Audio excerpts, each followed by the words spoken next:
వాడల మాత్రమే వెలిసెర బొమ్మ ప్రతి వాడన నిలుపగలిగే యోధులే రమ్మా ఒక వాడకి పరిమితమా అంబేద్కరుడు ప్రతి వాడికి హక్కులను పంచిన వాడు తను రాసిండు రాజ్యాంగం దేశం కోసం తను చేసిండు పోరాటం అందరి కోసం తను రాసిండు రాజ్యాంగం దేశం కోసం తను చేసిండు పోరాటం అందరి కోసం అంబేద్కర్ జవహర్ డాక్టర్ బిఆర్ అంబేద్కర్ వర్తిల్లాలి ప్రపంచ మేధావి అంబేద్కర్ గారి ఆశయాలు వర్తిల్లాలి రాజ్యాంగ నిర్మాత ప్రపంచ మేధావి డాక్టర్ బిఆర్ అంబేద్కర్ గారి ఆశయాలు Jawahar doctor BR Ambedkar Jawahar doctor BR Ambedkar ఈ అభిమానాన్ని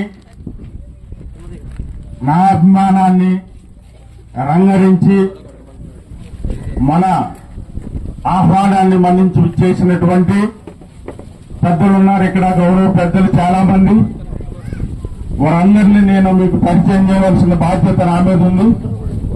మొదటిగా ఈ కార్యక్రమానికి మరి గతంలో కృష్ణా జిల్లాలో పనిచేసి ఉప విద్యాశాఖాధికారిగా మా బాబాయ్ గారు గుడిమల్ల జయబాబు గారు విచ్చేసి ఉన్నారు. వారందరికీ వారికి మనందరి తరఫున స్వాగతం పలుకుతా ఉన్నాం. జయబాబు గారు రిటైర్డ్ రూరల్ యూరో. అదేవిధంగా మా అన్నయ్య గారు ఆత్మీయులు విసనపేటలో స్థిరపడ్డారు. చింతలపూడి తిరువూరు పరిసర ప్రాంతాల్లో తెలుగు లెక్చరర్ గా పనిచేసి విశిష్ట సేవలు అందించి ఈ మధ్యనే మరి ప్రజలకి సేవ చేయాలనే ఉద్దేశంతో రాజకీయాల్లో కూడా రావడం జరిగింది. ముంగా జయరాజు గారు వారికి కూడా స్వాగతం పలుకుతా ఉన్నాం. అదేవిధంగా నా ఆత్మీయ సోదరుడు దళిత ప్రజా సమితి జాతీయ అధ్యక్షుడు, అంటే ఈ భారతదేశంలో 29 రాష్ట్రాల్లో కూడా ఆయన యొక్క ప్రాధాన్యత ఉంది. ఆ ప్రాధాన్యతను పురస్కరించుకుని మీ గ్రామాల్లో ఏమన్నా సమస్యలు ఉన్నాయేమో తెలుసుకుని వాటి పరిష్కారం దిశగా మీరందరూ పాటుపడాలని ఆయన కూడా ఈరోజు ఆహ్వానించడం జరిగింది. వారికి కూడా స్వాగతం పలుకుతా ఉన్నాను. అదేవిధంగా నా ఆత్మీయ నా రైట్ హ్యాండ్ నా లెఫ్ట్ హ్యాండ్ ఇక్కడ ఉన్నారు పక్కనే. మరి బోడ అనీష్ కుమార్ గారు దళిత నాయకులు. మరి వారు యూత్ మంచి స్పీడ్, ఎక్కడ దళితులకు అన్యాయం జరిగితే అక్కడ నేనున్నా అంటా ఉంటాడు. మరి బోడ అనీష్ కుమార్ గారికి స్వాగతం. అదేవిధంగా రాజు గారు మా తమ్ముడు కందికొండ రాజు, నిత్యం నాతో పాటు ఉంటారు వాళ్ళు. నేను ఎటు వెళితే నా అడుగులో అడుగు, నా మాటలో మాట, నా పాటలో పాట. వారికి కూడా స్వాగతం పలుకుతూ ఉన్నాం. అదేవిధంగా మరి మన ఆహ్వానాన్ని మన్నించి ఇచ్చేసిన మరి చనిపండ సూరంపాలెం నుంచి మా బాబాయిలు ఇద్దరు ఉన్నారు.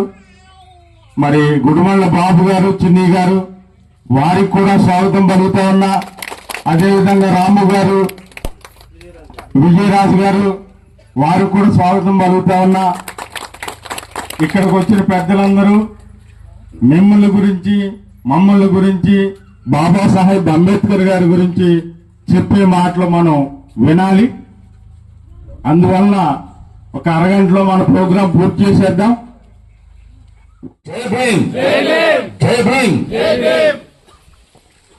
ముఖ్యంగా మేము ఎక్కడికి వెళ్ళినా కూడా ఏ మీటింగ్లకు వెళ్ళినా ఎక్కువ మా మగ వాళ్ళే ఎక్కువ కనిపిస్తూ ఉంటారు. కానీ ఇక్కడ నాకు చాలా ఆనందంగా ఉంది.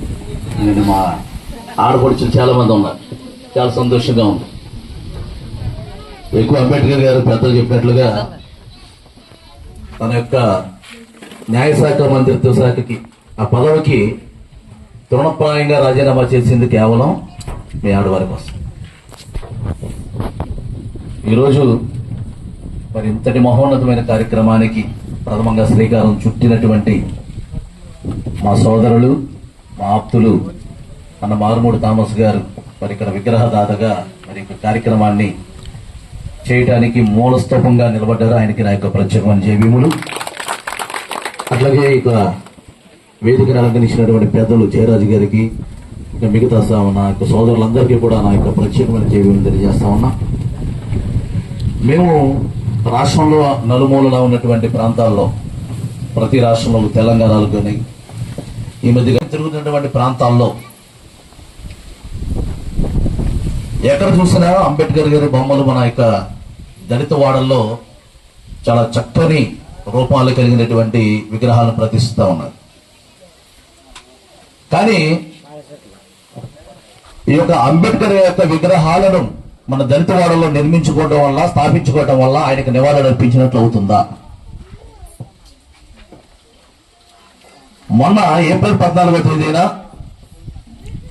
ఉదయకాల సమయం నుంచి రాత్రికాల సమయం వరకు కూడా అనేకమైన కార్యక్రమాల్లో మేము పాల్గొన్నాం. మా యొక్క కార్యక్రమాలకు వెళ్ళడానికి కొన్ని కోట్ల కొన్ని అవాంతరాలు ఏర్పడినాయి. ఏంటంటే ఆ యొక్క అవాంతరాలు అంటే మన అంబేద్కర్ జయంతి ర్యాలీలు. ఏంటంటే అంబేద్కర్ జయంతి కార్యక్రమానికి వెళ్తూ అంబేద్కర్ జయంతి కార్యక్రమాలు ఆటంకం ఏంటి అని అడగొచ్చు. ఎందుకు మానన్నానంటే ఆ యొక్క అంబేద్కర్ గారి యొక్క కార్యక్రమాన్ని పురస్కరించుకుని నిర్వహిస్తున్నటువంటి ఆ యొక్క ర్యాలీ కార్యక్రమాలు ఏదైతే పెద్దలు చెప్పారో, ఏదైతే వక్తలు మాట్లాడారో, ఆ యొక్క కార్యక్రమంలో మందు తాగి విచ్చలవిడిగా చొక్కాలు తీసేసి రోడ్ల మీద డీజే సిస్టములు పెట్టి గందరగోళాన్ని సృష్టించేటటువంటి కార్యక్రమాలు చేశారు. ఈ కార్యక్రమాలు చేయడం వల్ల ఆ రోడ్డు మీద వెళ్తున్నటువంటి నాలాంటి అంబేద్కర్ వాదులకే చిరాకు వచ్చింది. అంటే మరి వేరొక కులానికి చెందిన వాళ్ళు కానీ, వేరొక వాదులు కానీ వారికి ఎంత చిరాకు వస్తుంది. కాబట్టి మనం ఇటువంటి కార్యక్రమాలకి దూరంగా ఉండాలి. చాలా బాగా జరిగింది ఈరోజు. నేను అక్కడి నుంచి మరి థామస్ గారిని మమ్మల్ని అందరూ నడిపించుకుంటూ వస్తే చాలా కన్నుల పండుగ ఉంది. సోదరి మనుడు చక్కగా పోలీసులతో మా మీద ముందు మేళతాళాలు పెట్టి తీసుకొచ్చారు. నిజమే, చాలా సంతోషం అనిపించింది. ఆ కార్యక్రమాలు చూస్తే ఈ కార్యక్రమం చాలా భిన్నంగా ఉంది, చాలా బాగుంది. అట్లాగే మరి ఇప్పుడున్నటువంటి పరిస్థితుల్లో, ఇప్పుడున్నటువంటి రోజుల్లో మన యొక్క దళితుల యొక్క పరిస్థితులు ఎలా ఉన్నాయి, మనం వాటి కొరకు అంబేద్కర్ గారు ఇచ్చినటువంటి రాజ్యాంగాన్ని పట్టుకొని మనం ఏ విధంగా పోరాటం చేయాలనేది మనం ఈరోజు తెలుసుకోవాల్సినటువంటి ప్రాముఖ్యమైనటువంటి పాత్ర. ఎందుకంటే ఇప్పటివరకు ఆయన జీవన విధానం, ఆయన ఇచ్చినటువంటి రిజర్వేషన్ల ప్రకారంగా ఏ రకంగా ఉద్యోగాలు సంపాదించుకున్నాం, ఇవన్నీ కూడా పెద్దలందరూ కూడా చెప్పారు. మరి వారు చెప్పింది నేను చెప్పడం వల్ల ఉపయోగం లేదు. కాబట్టి నాకు ఇక్కడికి వచ్చిన తర్వాత నాకు ఇక్కడ ఫ్లెక్స్ కనిపించిందండి. దాని మీద ఒక కొటేషన్ రాశారు. మరి ఎవరు రాశారో, ఎందుకు రాశారో తెలియదు. కానీ రాజ్యాంగం వచ్చిన తర్వాతే రాజకీయాలు, కానీ ఈరోజు రాజకీయ నాయకుల తర్వాతే రాజ్యాంగం ఉన్న పరిస్థితి వచ్చింది.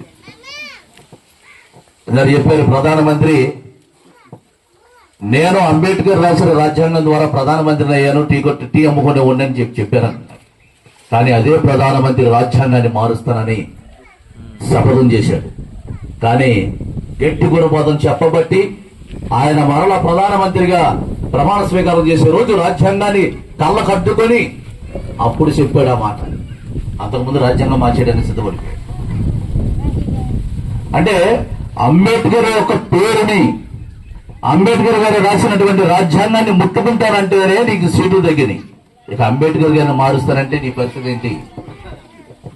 ఒక పంది లాంటి హమారా ప్రసాద్ అనే ఒక వ్యక్తి అంటున్నాడు, గాడ్సే గాంధీని కాల్చినట్లుగా నేను గనక అంబేద్కర్ పట్టుకుంటే కాల్చేవాడిని అన్నాడు.